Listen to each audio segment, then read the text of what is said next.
Now we are discussing about our 7th chapter soil. चलिए start करते हैं। Soil क्या होती है बेटा? It is defined as the upper most layer of our earth crust in which plants grow.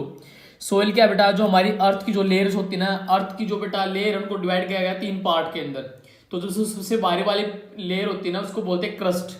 जो अर्थ की जो सबसे आउटर मोस्ट लेयर होती है उसको क्या बोलते हैं? क्रस्ट बोलते हैं। तो सॉइल क्या होती है बेटा?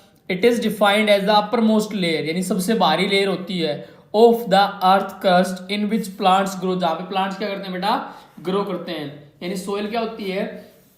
ये हमारी अर्थ क्रस्ट की सबसे बाहरी लेयर होती है जहां पे प्लांट्स क्या करते हैं? ग्रो करते हैं। यानी it is defined as the upper most layer of earth crust in which plants grow. यानी हमारी अर्थ की जो क्रस्ट है उसकी जो सबसे बाहरी लेयर है जहां पे प्लांट्स ग्रो करते हैं उसको क्या बोलते हैं? सोइल बोलते हैं। It is one of the most important natural resources available to us.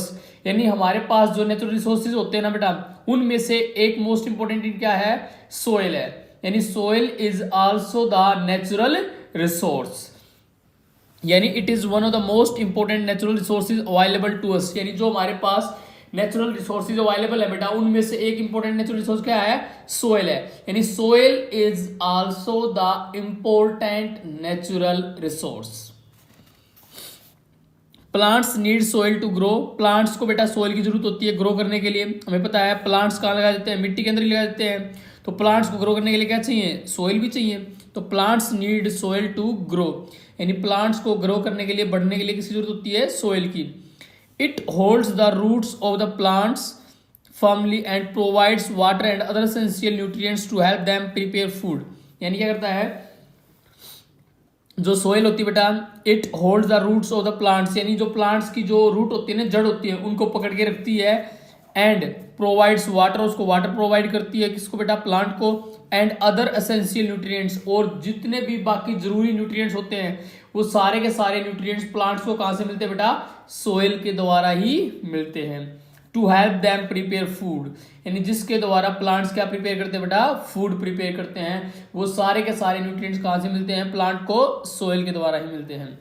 Without soil, बिना मिट्टी के, there would be no plants on our planet. यानी अगर हमारे प्लेनेट के ऊपर सोइल प्रेजेंट ना हो तो हमारे प्लेनेट के ऊपर एक भी प्लांट ग्रो नहीं कर सकता बेटा। यानी विदाउट सोइल, बिना मिट्टी के, there would be no plants, कोई प्लांट नहीं होगा ऑन आवर प्लेनेट, हमारे प्लेनेट के ऊपर।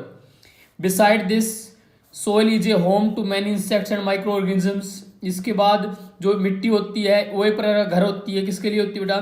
To many insects and micro organism, यानी बहुत सारे कीड़े और माइक्रो ऑर्गेनिजम्स के लिए जो होम होता है वो क्या होती है बेटा? सोइल होती है। यानी soil is a home to many insects and micro organism, यानी बहुत सारे इंसेक्ट्स कीड़ों के लिए और किसके लिए बेटा? माइक्रो ऑर्गेनिजम्स के लिए सोइल किसका काम करती है बेटा? एक होम का काम करती है, कि घर का काम करती है। ठीक है। उसके बाद there are the many types of soils, यानी हमारी जो सोइल्स होती है ना वो क्या होती है? मेनली 3 टाइप की होती है। There are 3 main types of soil, यानी हमारी सोइल को ना मेनली 3 पार्ट में डिवाइड किया गया बेटा। सैंडी सोइल, रेतीली सोइल, जो रेतीली मिट्टी होती है। क्ले सोइल, यानी चिकनी मिट्टी। एंड लोम, यानी हमारी सोइल को 3 पार्ट में डिवाइड कर दिया गया बेटा। एक क्या है? सैंडी ऑयल, दूसरी क्या है? Clay oil, and third one क्या है बेटा? लोम। पहले बात करते हैं बेटा हम सैंडी ऑयल के regarding. Sandy soil, first part क्या बेटा हमारा? Sandy soil Dutch not hold moisture, यानी जो ये सोइल होती है ना बेटा, रेतीली जो मिट्टी होती है, ये मॉइस्चर को होल्ड करके नहीं रखती। यानी it does not hold the moisture, यानी मॉइस्चर जो होती है ना, यानी जो नमी होती है मिट्टी के अंदर, उसको पकड़ के नहीं रखती बेटा। यानी Sandy soil does not hold the moisture, यानी ये मॉइस्चर को होल्ड नहीं कर सकती। दस इसलिए with water all the other essential nutrients also flow away, यानी इस सोइल के अंदर से जब इसके अंदर जो मॉइस्चर होल्डर नहीं होती तो इसके कारण क्या होता है? इस मिट्टी के अंदर जो बहुत सारे न्यूट्रिएंट होते हैं वो भी प्रेजेंट नहीं रहते बेटा, वो भी वाटर के साथ क्या कर देते हैं? फ्लो कर देते हैं, बह जाते हैं। Due to this it needs regular addition of fertilisers, यानी इसी कारण से बेटा जो ये सैंडी सोइल होती है ना, इसको लगातार थोड़े थोड़े टाइम के बाद, थोड़े थोड़े इंटरवल टाइम के बाद इसको फर्टिलाइजर्स की जरूरत होती है। तो ये रीजन क्या होता है बेटा? इस सोइल के अंदर, इस मिट्टी के अंदर मॉइस्चर जो नमी होती है वो पकड़ के नहीं रहती, वो चली जाती है, जिसके कारण क्या होता है? इस मिट्टी के अंदर न्यूट्रिएंट्स भी प्रेजेंट नहीं रहते, वो भी वाटर के साथ क्या होते हैं? बाहर निकल जाते हैं, जिस कारण से बेटा इस मिट्टी के अंदर थोड़े थोड़े टाइम के बाद हमें फर्टिलाइजर्स को डालने पड़ते हैं। नेक्स्ट वन है बेटा हमारी क्ले सोयल। क्ले सोयल क्या होती है? It is usually rich in nutrients, यानी ये वो मिट्टी होती है बेटा जिसके अंदर न्यूट्रिएंट्स भरपूर मात्रा में होते हैं। यानी it is usually rich in nutrients, यानी इसके अंदर जो न्यूट्रिएंट्स होते हैं वो भरपूर मात्रा में होते हैं। Because it can hold the moisture, because ये कारण क्या होता है बेटा? क्योंकि इस मिट्टी के अंदर नमी बनी रहती है, क्योंकि ये क्या होती है? हमारी चिकनी मिट्टी होती है, गीली मिट्टी होती है, क्ले ना। और ये जो हमारी मिट्टी होती है ये मॉइस्चर को पकड़ के रखती है।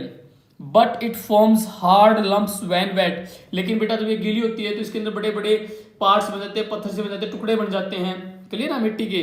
It also develops cracks in a hot weather, और जब गर्मियों के दिन होते हैं बेटा, हॉट वेदर होती है, उस टाइम पे उनके अंदर क्या हो जाते हैं? क्रैक पड़ जाते हैं बेटा, दरारें पड़ जाती हैं, बड़ी बड़ी दरारें।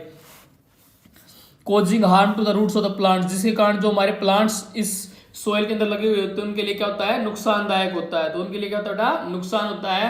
हॉट वेदर के दिनों में रीजन क्या होता है? उस टाइम पे जब गर्मी पड़ती है तो इस सोयल के अंदर क्या आती है? दरारें आ जाती हैं, और दरारें आने के कारण क्या होता है? जो हमारे प्लांट्स होती हैं उनकी ग्रोथ में क्या होता है?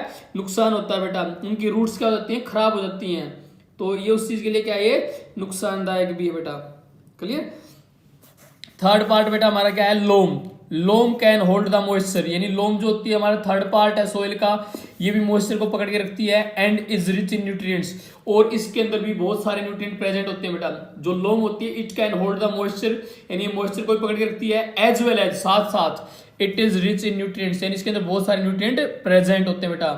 It has good qualities of both Sandy and clay soil, इसके अंदर क्या होती है बेटा? दोनों क्वालिटी होती है, सैंडी ऑयल की भी और क्ले ऑयल की, यानी it contain both qualities sandy soil as well as clay soil. Hence it is best suited for the plant growth, इसी कारण से बेटा प्लांट की ग्रोथ के लिए क्या है? सबसे बेस्ट है। It is best suited for the plant growth, clear बेटा। यानी हमारी प्लांट की ग्रोथ के लिए सबसे बेस्ट सोइल क्या होती है? लोम होती है, क्लियर। चलिए इसके अंदर हम आगे पढ़ते हैं। हमारी नेक्स्ट टॉपिक क्या है बेटा? हमारा सोयल फॉर्मेशन। इसके अंदर जो हमारा नेक्स्ट टॉपिक है वो क्या है? Soil formation. चलिए we will discuss this topic in our next lecture. Till then take care, thank you, bye बेटा।